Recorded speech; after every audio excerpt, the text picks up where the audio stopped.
Hi friends, welcome back to Joel Prince Kitchen. இன்னைக்கு வீடியோவில் நம்ம ரொம்பவே காஸ்ட்லியான ஒரு ஸ்வீட் ரெசிபி தான் பண்ண போகிறோம். ஆனால் இதை வந்து நம்ம வீட்டிலையே ரொம்பவே ஈஸியாக பண்ணிடலாம். ஒரு கப் பால் பவுட்ரு மட்டும் இருந்தாவே போதும். வாங்க இதை இப்போ நம்ம எப்படி பண்ணுறதுன்னு பார்த்துடலாம். இதை பண்ணுறதுக்காக ஸ்டவ் ஆன் பண்ணிவிட்டு கடாய் வச்சுக்கலாம். இதில் 1 டேபிள் ஸ்பூன் அளவுக்கு நம்ம நெய் சேர்த்துக்கலாம். நெய் வந்து இப்போ நல்லா உருகி வந்ததும் இதில் இப்போது நம்ம ஒரு 1/4 கப் அளவுக்கு பால் சேர்த்துக்கலாம்.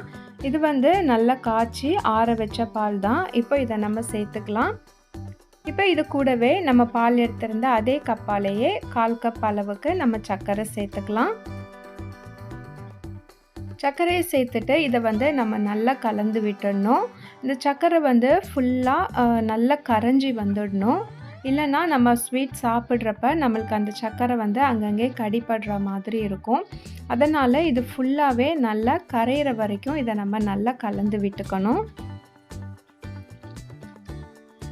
ஃப்ளேம் வந்து நீங்கள் ஃபுல்லாக சிம்மிலேயே வச்சுக்கோங்க. சிம்மில் வச்சுட்டு தான் நம்ம வந்து இது பண்ணணும். இப்போ வந்து அந்த சர்க்கரை எல்லாமே நல்லா ஃபுல்லாக கரைஞ்சி வந்துடுச்சு. இப்போ இதோட நம்ம வந்து 1 கப் அளவுக்கு பால் பவுடர் சேர்த்துக்க போகிறோம். நான் மெஷர்மெண்ட் கப்பில் வந்து கரெக்டாக 1 கப் அளவுக்கு எடுத்திருக்கேன். இப்போ இந்த பால் பவுடரை வந்து நம்ம கொஞ்சம் கொஞ்சமாக சேர்த்துட்டு கைவிடாமல் இதை வந்து நம்ம நல்லா கலந்து விட்டுட்ருக்கணும். இது வந்து கட்டி இல்லாமல் இருக்கிற மாதிரி நம்ம நல்லா கலந்து எடுத்துக்கணும். இப்போ வந்து நான் இந்த அளவுக்கு நல்லா கலந்து எடுத்துட்டேன். ஃப்ளேமை வந்து ஃபுல்லாக சிம்மிலேயே வச்சுக்கோங்க, இல்லைனா வந்து டக்குன்னு அடி பிடிக்கும். இப்போது இந்த பால் பவுடர் எல்லாமே நல்லா ஒன்று சேர்ந்து கொஞ்சமாக கெட்டிப்பட்டு வரட்டும். அது வரைக்கும் நம்ம இது மாதிரி கைவிடாமல் நல்லா கலந்து விட்டுக்கலாம்.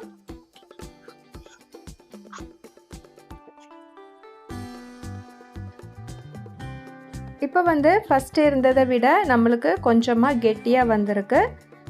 இந்த ஸ்டேஜில் வந்து நம்ம இதோட 1 டேபிள் ஸ்பூன் அளவுக்கு நம்ம நெய் சேர்த்துக்கலாம். நெய் சேர்த்துட்டு மறுபடியும் இதை ஒரு வாட்டி நம்ம நல்லா கலந்து எடுத்துக்கலாம். இப்போ நம்ம சேர்த்துருந்த நெய் எல்லாமே அந்த பால் பவுடரோட நல்லா ஒன்றா சேர்ந்துட்டு அந்த கடாயில் ஒட்டாமல் நல்லா சுருண்டு வரும். அது வரைக்கும் இதை வந்து நம்ம கைவிடாமல் இது மாதிரி மிக்ஸ் பண்ணிக்கலாம். இப்போ நம்மளுக்கு பார்த்தாவே தெரியுது பாருங்கள், கடாயில் எதுவுமே ஒட்டாமல் நல்லா சுருண்டு வந்துடுச்சு. இந்த ஸ்டேஜில் வந்து நம்ம ஃப்ளேமை வந்து ஆஃப் பண்ணிவிட்டு இதை வந்து வேறு ஒரு பாத்திரத்துக்கு மாற்றிட்டு இதை வந்து நம்ம கை பொறுக்கிற சூடு வர வரைக்கும் இதை வந்து நம்ம ஆற விட்டுடலாம். இதில் வந்து உங்களுக்கு இப்போ கலர் சேர்க்கணும் நீங்கள் விருப்பப்பட்டீங்கன்னா இது வந்து கை பொறுக்கிற சூடு வந்ததும் இதில் வந்து உங்களுக்கு விருப்பமான கலரை நீங்கள் கொஞ்சமாக சேர்த்துட்டு இதை வந்து நல்லா மிக்ஸ் பண்ணிவிட்டு அதுக்கப்புறமா நீங்கள் வந்து அந்த ஸ்வீட் பண்ணுறதுக்கு நீங்கள் ஸ்டார்ட் பண்ணலாம். நான் வந்து இன்றைக்கி கலர் எதுவுமே சேர்க்கலை, அப்படியே தான் பண்ண போகிறேன். இப்போ இது வந்து நல்லா கை பொறுக்கிற சூடு வந்துடுச்சு. இந்த டைமில் நம்ம வந்து கையில் கொஞ்சமாக நெய் வந்து தேய்ச்சிக்கலாம். இந்த மாதிரி கையில் கொஞ்சமாக நெய் தேய்ச்சிட்டு நம்ம பண்ணும்போது கையில் வந்து ஒட்டாமல் நம்மளுக்கு வரும். இப்போது நம்ம ரெடி பண்ணி வச்சுருக்கிறதுலேருந்து கொஞ்சமாக எடுத்துகிட்டு இது மாதிரி சின்ன பால் மாதிரி நம்ம உருட்டிக்கலாம். அதுக்கப்புறமா நம்ம வந்து வடைக்கெலாம் தட்டுற மாதிரி லேசாக தட்டிட்டு இந்த விரல் வச்சு லைட்டாக நடுஸில் நம்ம ப்ரெஸ் பண்ணிக்கலாம். இது மாதிரி பண்ணிக்கணும். இப்போ வந்து இதில் வைக்கிறதுக்காக நான் கொஞ்சமாக செர்ரி பழம் எடுத்து சின்னதாக கட் பண்ணி எடுத்து வச்சுருக்கேன். இப்போ இதிலேருந்து சின்னதாக ஒரு பீஸ் எடுத்து நம்ம சென்டரில் இது மாதிரி வச்சுக்கலாம்.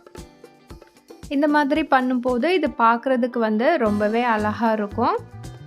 இப்போ நம்ம ரெடி பண்ணியிருக்க ஸ்வீட்டை வந்து பிளேட்டில் வந்து நம்ம வச்சிடலாம். இது மாதிரி எல்லா ஸ்வீட்டையுமே நம்ம ரெடி பண்ணி எடுத்துக்கலாம்.